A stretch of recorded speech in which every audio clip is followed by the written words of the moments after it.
Iawn, wel yr adnod dwi wedi dewis yn dod o llyfr 1 Ioan, penod 4, a mae fe'n adnod 19.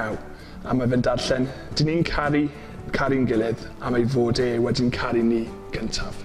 A reswm dwi wedi dewis yr adnod yma yw, achos fel bod y dynol, yn ein natur ni, mae fe'n anodd weithiau i caru pobl. Mae fe'n gallu bod yn anodd i ceisio bod yn cariadus mewn byd lle does na ddim lot o gariad yn aml iawn.